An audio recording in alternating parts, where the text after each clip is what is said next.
and now I'm making $3,000-$4,000 a week. I'm like, I'm making six figures off like 3 agents. Like I'm literally making $1,500 a week. It's not six figures, but it's close. I'm making pretty good money without my work, my effort, right? And then I was like, hey, you guys want that too, right? And they told their friends, and then their friends told friends. And last month we had 68 agents writing, and we did $755,000 in commission paid out to the team, plus whatever I make on top of that. So it's been nothing short of like a miracle, man. God's been good. And like I'm making more money. Welcome back to the podcast. Excited for our next guest here. We have Spencer Mayo. He's a good friend of mine, and I'm excited to have him on and be able to talk about his experience. Spencer, welcome to the podcast, man, and I'd love for you to give us a little intro about who you are and kind of where you came from. Pleasure to be here, bro, in such a professional setting. Sure. So you want the whole story, or how fast you want it? Dude, let's do like small snippets, and we'll kind of dive in and break it down for our listeners to understand a little bit more of who you are. Sure. I guess the short version of it is spent the last better part of 9, almost 10 now going on years in the high ticket sales space. Have a lot of accolades and cool stories I could tell you, but not a lot of money in the account to prove it left over. And so I think I was a victim of the high ticket roller coaster, like most people are. And I think I pushed it to one of the highest levels you possibly could, in the humblest way I can say. And again, like, now I'm just turned 31. I just bought a house, I got married, and ready to start a real family and a real career. And that wasn't allowing me to do it. And so I got into insurance almost now 12 months ago. Probably just this week would be 12 months. And haven't looked back since. It's been amazing. Wow, that's awesome, Spencer. Well, congratulations on getting married in the house. That's awesome. On. And real quick for the listeners, where'd you get married? In Medellin, Colombia, baby. Tell us Yeah. about that experience. I know that it was a unique one that most people probably don't get to have. Dude, we had 102 gringos in Medellin, Colombia. No, Americans, not all gringos. But we had 102 Americans fly out to Medellin, Colombia, had what looked like a $300,000 wedding for not $300,000. Had the time of our lives. And most importantly, her dad, because of visa stuff, couldn't come to America. So he was able to witness it, which was awesome. But bro, we had a dream wedding. It was awesome. All That's paid for by amazing. high ticket, to be fair. There we go. Well, I'd love to kind of dive into that high ticket experience. I know that you've rode the wave, rode the peaks of a lot of waves. They say time in the market's more than timing the market, but I time the hell out of it, dude. I have a crazy track record. Yeah, I mean, Let's dude, hear I'd it. love to dive into that and get to know like your background and where you came from. Sure. So, okay, so 2016, I was always in sales, but high ticket, like online, like what we traditionally would think is high ticket, started in 2016.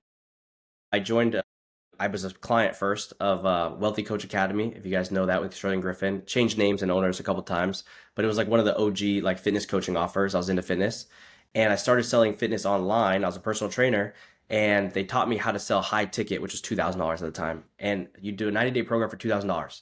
I'm like, no one will ever buy that. And so I took the course. They said jump. I said how high, and I sold my first week. I sold 4 of them for $8,000 total, and I was like, Mom, I just made $8,000 on the internet. And she's like, what? And I'm like, I'm making these Instagram videos and people are DMing me. And I set them up, I do a set call. She's like, what's a set call? And then I sent them an email funnel. And she's like, what is an email funnel? I'm like, I don't even know. And it was like this amazing thing. And so I made a little bit of money. It was my first time making six figures. I left the loan business to do that. And then built a gym while doing high ticket and did really well with that. And then I realized the guys really making the money were the ones selling the coaching, not the guys selling fitness for 2,000. I was like, if I could sell someone for 10,000 on how to do this, I can make $1,000 a pop and not have to fulfill for it. So one thing led to another, and then I rode the Amazon dropshipping wave, the FBA dropshipping wave, until that crashed. Then I rode the B&B, the Airbnb wave, and made a lot of money, upwards of $40,000-$50,000 a month until that crashed. Then I ran the house flipping wave until that crashed. And ultimately, I just realized that like I had a really good skill set, but the opportunity never let me find consistency, because while the waves were great and a lot of people look at $50,000 a month like a lot of money, the rooms that I was in, I was still small peanuts. And I was a small fry, and I wanted something where I could make, and it sounds greedy, but I want to be able to make $1 million a year and sustain it. And the people who do that have real businesses that they own. They're not just a gig worker. And so I looked high and wide, and the two options I came up with, besides selling my soul, were real estate and insurance because it's always made the most self-made millionaires over the last 100 years. And I did not want to sell houses. So obviously insurance is what we chose. And that's how we kind of found the more long-term success. That's awesome. And so, obviously, you found great success. You rode all the waves. You had this option to pick. You picked insurance. What about insurance like stuck out to you? What were the key components? And maybe talk about what were some things about the businesses that you decided to join and be able to partner with. That way, you could do insurance, How do you mean by the businesses? Just to be clear. like IMOs, right? The Oh, business that you decide to work with. got it. I thought you meant like the high ticket side. So super nuanced question. But why did I pick insurance is because let's look at just purely from a number standpoint. So conceptually, it's because it's boring and consistent. That's why no one's doing it. So it's a hugely, like vastly underestimated market. But when you look at the numbers, let's just compare apples to apples, because I'm guessing most people seeing this are going to be high ticket guys, right?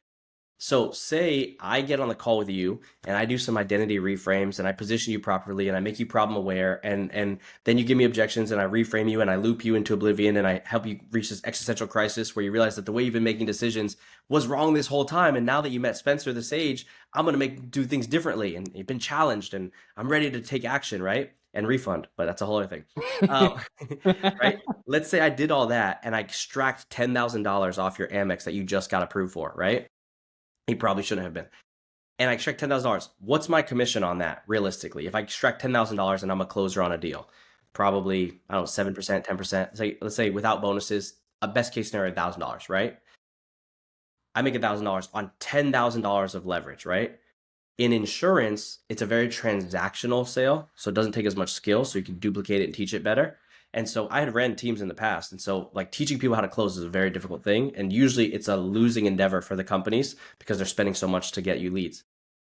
And so in insurance, if someone buys a program or a policy for $83 a month, $83, which everybody can find on their couch, $83 pays you $1,000 a year in annual premium. And the commission on that is 100%. So you make the whole first year's premium as your commission.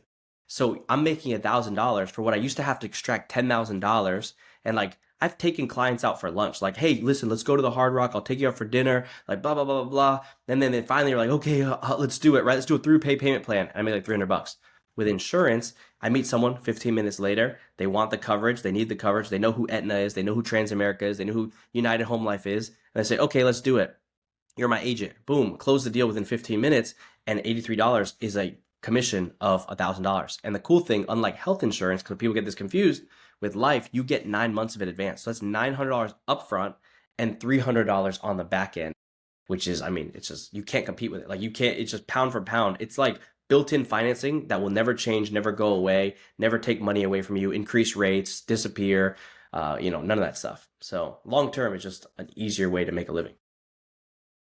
I love that. And thank you for the breakdown, Spencer. Like that's incredible. And so being able to make money faster in insurance, more upfront, less of a headache, not as much of a sell in that sense, more of like just like, hey, you want it or not, kind of And can I add transactional. in, it doesn't take as much mental bandwidth because when I was doing 50K a month in high ticket, like it sounds cool, but like ask my wife, I wasn't cool to hang around with. Like I was up and I'm taking calls by 8 o'clock and I'm done supposedly at 9, but by the time I'm done with all my dispositions and follow-ups and end of day reports, it's like 10 o'clock, 11 o'clock at night.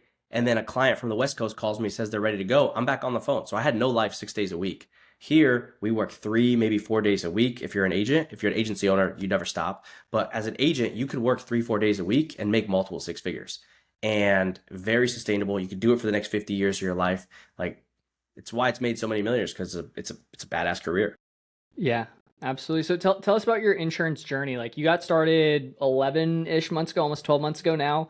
So I got licensed in November and I sold Okay. my first policy this week last year, like Thanksgiving week. So last week last year. So literally just 12 months ago. Okay. And tell us about that journey. Like what was it? What was it like getting started and where are you at now? Journey, man. If I could give advice to somebody, I would say when you're starting something brand new like this is not like going from one offer to another, come at this with the white belt mentality and realize that you're entering a world where, I mean, the greats have paved the path crystal clear how to make $1 million as an agent and how to make millions of dollars a year as an agency. Don't try to reinvent the wheel like I did and just do exactly what they do. If you do what they do and say what they say, you're going to get what they get 100% of the time. And so I knucked and bucked the first like 30 days really hard. And like a lot of people do, you've seen it, right? That's why you're hitting the smile, right? But if you actually just do the work and you follow it and you realize like, hey, I'm 60 days in and I'm making less than I made in my other job, it's okay. You're brand new. You're in a brand new business. Like if you open up a skate rink or a hair salon or any of those kind of things, you would not be profitable for 60 days. So give it some time to learn the business. But about 60 days in, you'll start making more than you would at any other career or any other high ticket sales job. And then plus you have the ability to build a team. And that's really where I sunk my teeth into it.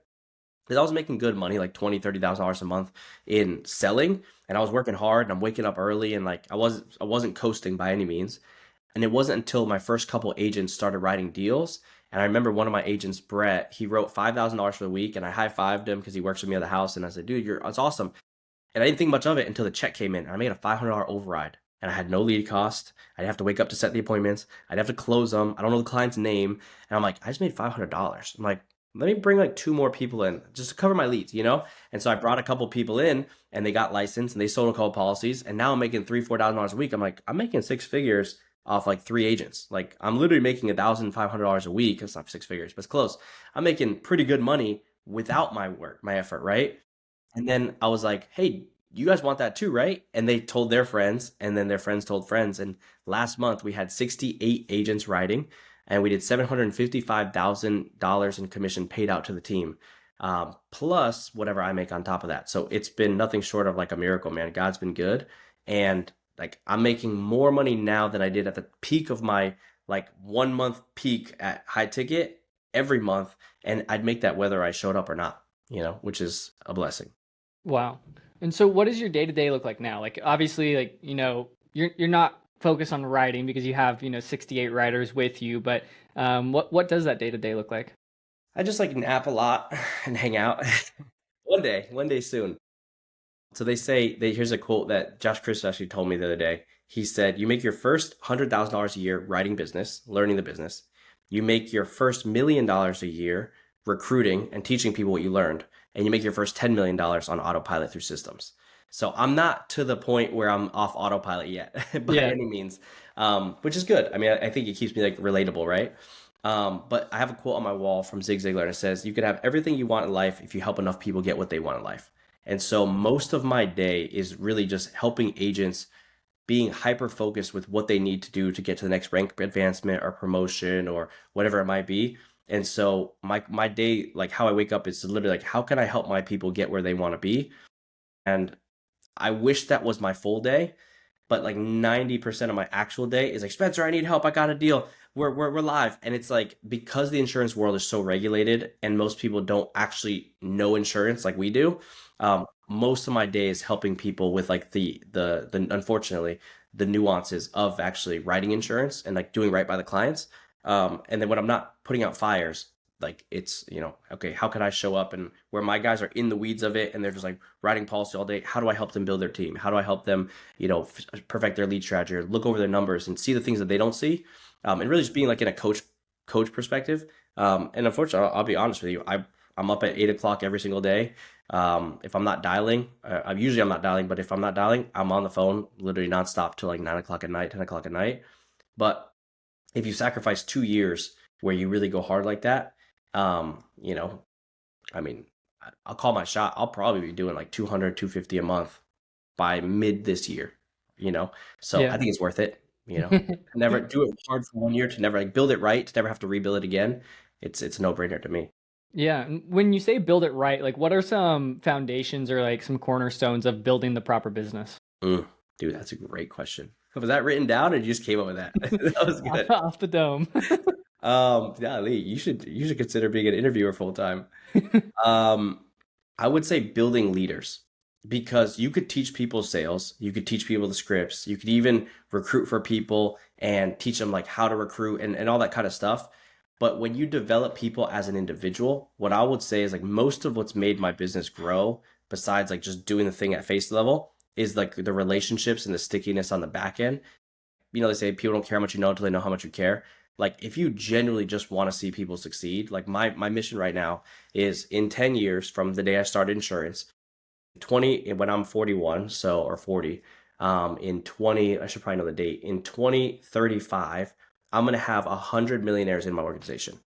Mm. And I got that from this guy named Stephen G. Merritt, who mentored me way back in the day in the MLM business. They had 206 millionaires in their business.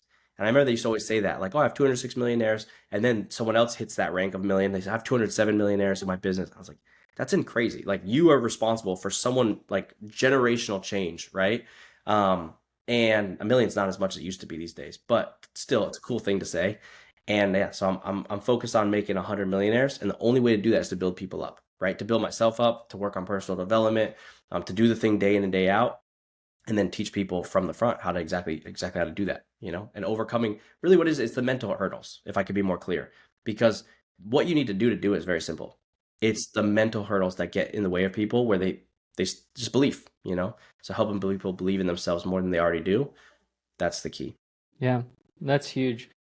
Thank you for that, Spencer. One thing that you were talking about is belief, and a big thing that I've seen, especially just in my own business as well, is like a lot of common misconceptions on the outside of the business. When you were going through and looking at different insurance companies to work with, what were some common misconceptions that you heard about before stepping into insurance? And then, how were they? Were they true? Were they false? Like kind of once you got into the business. Huh. The biggest thing that comes to my mind is the roll-up stuff, the roll-up problem.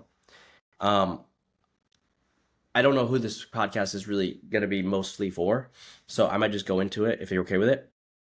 But the biggest problem that the insurance industry has is the liability and compression.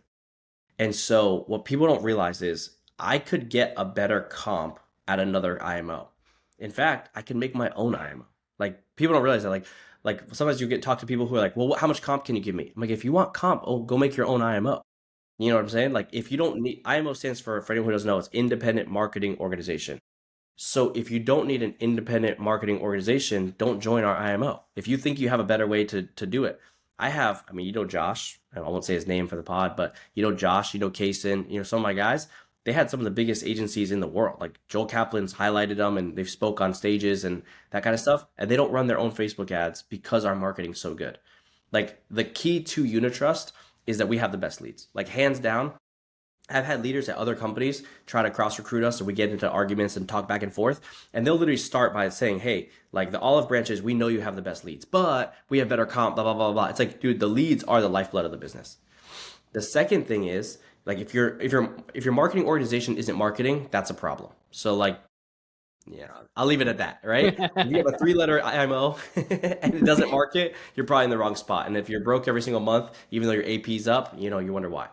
Yeah. The second thing is integrity, right? You have to be doing good business. You are not, as an individual, you will not make it. As an organization, you won't make it if you're doing sketchy stuff like signing for clients, rewriting business, 9-month policy reviews, not disclosing important information. Like, you're going to lose your license, right? But more importantly, on the front end, I guess not more importantly, but equally as importantly, the business doesn't make sense if people are not actually profitable and clients are not really getting help. And then the third piece, besides, so your organization needs to be marketing and they have to have good leads. The second thing, and they have to be exclusive leads, which is a whole other story. The second thing is you have to have integrity and good business practices. And then the third part is you have to understand compression. If the newest agent is not profitable, it doesn't matter how much water you put in the bucket. If you have a gaping hole in the bottom, you'll never fill that bucket. And they think the answer is more water, turn up the valve, right?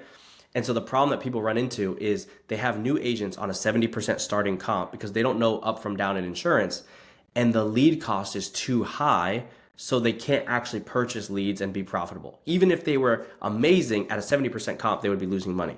And so, in short, what Unitrust has done to kind of bridge that gap is we actually subsidize the lead 70% for new agents. So they still have a little bit of skin in the game, they still take it serious, but they're able to be actually more profitable than someone like us who's at 100 plus comp, because this lead subsidy allows them to spend less on marketing. So it doesn't last forever. It's like a gradual stair step. But if your beginning agents are making money, when they have a refund, they're not going to roll it to you. And I could confidently tell you, I have never been rolled a single dollar in the whole 12 months I've been here. We've done 4.188 million, so almost 4.2 million dollars. And in 1 year, which is freaking nuts. We started out Yeah. my first month. I closed out my first month of November last year at $3,200 for the agency between me and my friend. And now we're at $4.2 million, which is, I mean, a God thing. And I've never had a single dollar roll up to me. I've had refunds myself, and people have refunds, but they all paid it because they were making money. And so if your focus is not the new agents making money and being profitable, you will never make it in this industry. Mm. That's a lot of really good information, Spencer. Like breaking down, a lot about like Unitrust itself, being able to see the difference in IMOs. From someone on the outside of the business, like let's say they're looking into insurance, how can they be able to find the right company? Like what type of questions should they be asking to be able to understand that information? Because obviously you've been in the business, almost a year now. You've been able to see, underneath the hood. But someone that's brand new, maybe coming from high ticket, maybe coming from solar, even maybe not even sales, but looking into the industry, what type of questions should they ask to be able to get that information so that way they can make a decision? Oof. I'll simplify it really, really easy for you. Nothing's free in this life. You always get what you pay for. Let's put it that way, right? Yeah. And so you always get what you pay for. And so if you're looking for cheap, you're going to get cheap. If you're looking for free, there's always a cost involved, right? So there's really, I'll break the framework down. It goes like this. There's two types of agencies. There's captive and there's non-captive. Captive is like your Allstate, your Globe Life, those kind of things, American Income, if you guys have heard of those guys. These are captive agencies where unfortunately the problem with those guys is that you work for the carrier directly. And so working for the carrier typically means lower commission, but you're captive, you don't own your business. So you can't move around, you can't sell your business, you can't make the residuals on the back end, those kind of things. And the problem with the captive is if let's say a client comes in and they have all these other options in the marketplace, but you work for that carrier, you can only sell them that carrier, right? So you don't have the ability to really help the clients out. The other thing is it's more of a job, right? So think of it like a job. So you have the non-captive, which is like a business, and then captive is like a job. So you show up, and if you make $70,000 a year, that's great. You're not going to be, even though you write a lot of business, you're not going to make $80,000, $90,000, $100,000 a month unless you are one of the recruiters for those companies, which is a whole other scenario. But like actual production, it's not designed for you to make $100,000 a month. So think of it like if you worked at Loan Depot and you took leads from Loan Depot. So Super Bowl happens, people call and like, I want a loan. How much do you think they're going to pay you for that? You're just an order taker, right? Now you could make 75, 100K a year, but you're going to make them millions of dollars while you make 100K a year, right? Then you have the broker side, like a Cardinal Financial or those kind of companies in the loan world, where you go out and originate the business. You market it, you pay for your own Facebook ads, you go take the realtors to lunch, get referrals, rub elbows, that kind of stuff. And when you make a loan, you get 3-4 points on the loan, right? So you close out on a $800 loan, you walk away with $80,000, right? And these guys, traditionally are making 50 to 100K a month. Two different worlds, right? So I think most people that are this far into the pod are probably not going to be captive. So we can just like move that out of the way, right? Yeah. Like those guys literally work they're great training grounds for them to come work with us after because they put up $500 a day and they work them to the bone, right? But in the non-captive space, if it's a 3-letter organization, run away. Just kidding. In the non-captive space, you are a broker, you hang your license with them, and then you use their marketing system. Like I said, if they don't have a marketing system, just run away. That no matter how much comp they give you, you're not going to be profitable. I promise you. If they promise you free leads, nothing's free, right? So there's someone's taking something from you somewhere. So either they're killing you on comp, or they're giving you leads that were already sold or recycled, and that's a big thing to be careful of. Because let's say I do good business, I'm honest by people. If my leads are being called by other people in the company that are incentivized to lie and manipulate and turn my business, that's a real problem we have here where I like to pay for my leads because I know that they're my client and nobody's calling them after, and I protect my business. And so we have a 93% persistency here at Unitrust, which means that when you write business, it sticks, right? Which, it doesn't matter how much you put up, it's about what you keep, right? And our agents are pretty happy. Again, hence why I've never been rolled any money. So I think that's the shortest answer. Make sure you have good leads. I don't think we're the only company that has good leads. I would say though that I'm not going to promote the other companies that are good. There's a couple other really good companies. The problem with those ones though is that the lead subsidy that we get is paid by the agency owner instead of the agency. So at Unitrust, it's amazing to be an agent here, but as you grow into an agency, the company's still fronting the bill to allow you to grow. Versus if you grow into an agency at some of these other companies, I won't name their names, still a good opportunity for the agent, but you're getting rinsed on the lead subsidy. So you might make 100K, but then you get a bill for $80,000 in lead subsidy. So it kind of keeps you down while the company keeps winning. We have a very bottom loaded comp plan for sustainability and growth, which is why we're the fastest growing agency. We're the fastest agency to ever hit $80 million a year. I mean, we did in just under 3 years. So I think it Yeah. speaks for itself. Yeah, that's a lot of really good information, Spencer. And like that, like at this point in time, if you guys are like, really wondering more about this, like reach out to Spencer. We'll drop a link below to be able to communicate with him. One thing that I want to talk about before we dive into you talking to people directly, but what are some success habits that it took you to become successful? Like you've had an incredible journey here at Unitrust in the last 12 months, going from just a beginner to now running one of the biggest agencies inside of Unitrust. But what were some of those stepping stones that you needed to do to become successful? So cliche, bro. It's checking your ego at the door is what it is. I had a very interesting talk, luckily, about 2 weeks into the business, where I wrote just under $4,000. It was like my second weekend, I think. My first week, I got really lucky, just to be transparent. I don't think I deserved it at all. I had 3 calls, all 3 closed, and I thought I was a god of insurance. But my next week is where I really struggled. And thank God I had money from that first week. So just praise God for that. But my second week, I really struggled. I think I put up $4,000 for the week. But I wasn't like a lot of these agents. Like a lot of agents would come in with $300-400 in a week. I put up $1,000 from the first week. My second week, I put up another $1,000, and I only turned it into 4,000. But remember, 25% is held back, so I wasn't super profitable. And there was a $5,000 a bonus for hitting $5,000, and I missed it. And my friend who works in the office here in my guest room, we work together just to keep each other accountable. He hit it the first week and he hit it the second week. So he hit 5,000, got a $1,000 bonus, and he's under my team, so I see all his volume, and I'm like, damn, like what the heck? And so if we're eating lunch or working out or something, and I'm like, dude, like what are you doing so different than me? And he's like, dude, I haven't seen you actually on the phone at 8 o'clock one time. And I was very distracted setting up CRMs and like all these other things that were just like, they were cope, to be very honest with you. Like I was just like organizing, getting ready to get ready.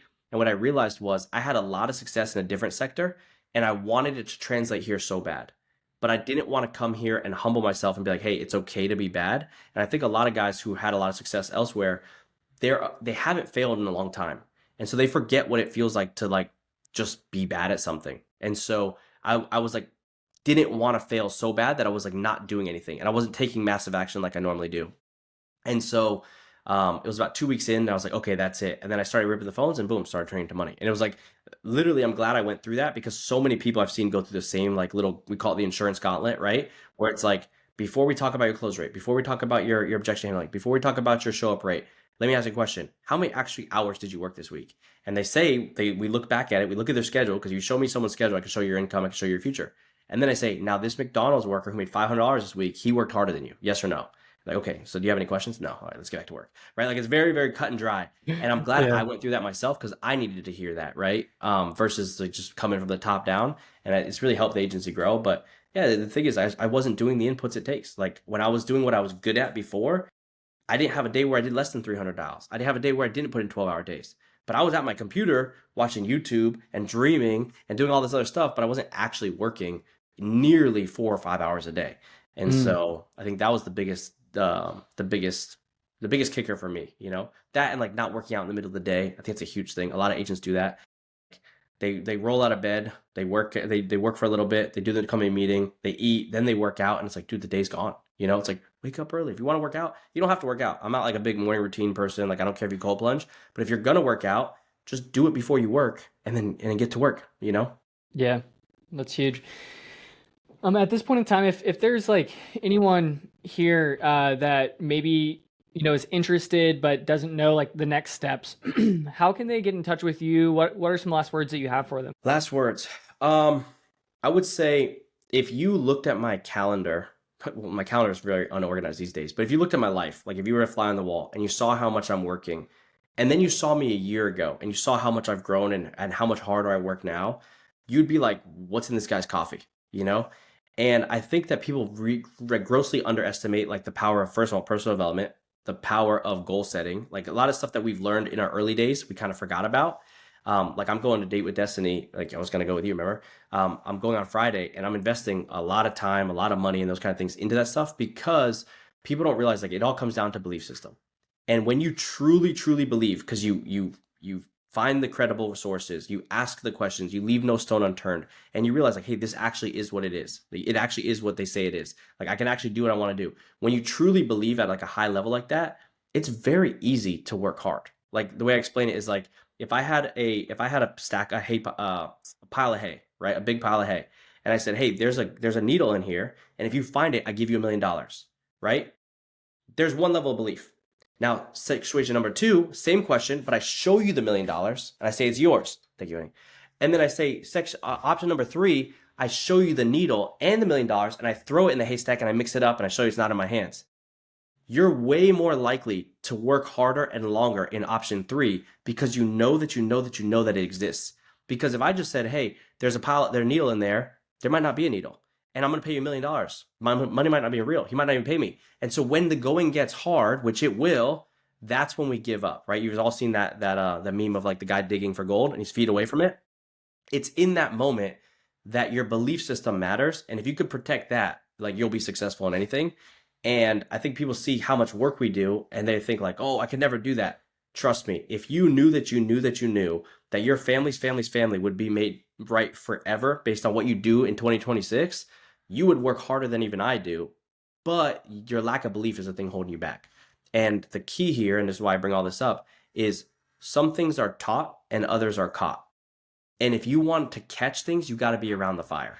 And that's why I love this business so much, because I can translate my belief onto people because of what I've seen. They could believe in me until they see it, and then they can help other people believe as well. And I think it's the most beautiful business, because in any other business, you're just kind of like hoping, and that's why people fall apart. And that's why most people are not where they want to be success, like financially, because they just haven't been around people with those winning habits. And we get paid to translate that to people systematically, which I love. So if you ever want to reach out to me, I mean, probably best way would be through Instagram. It's Spencer__Mayo, Mayo. Probably the easiest way to reach me. Awesome. Thank you so much, Spencer. And we're going to drop his Instagram down below so you can just go through and hit that. And Spencer, thank you so much for spending the time with me today and being able to talk about, insurance and giving us such an in-depth version of your success and your story in itself. And I'm excited to be able to do another podcast with you and see where you're at in a year from now. Come on. 0 to 100. Now we're, 100 to 1 million. So let's Thank get you, after brother. it. I appreciate you. Appreciate you, Spencer.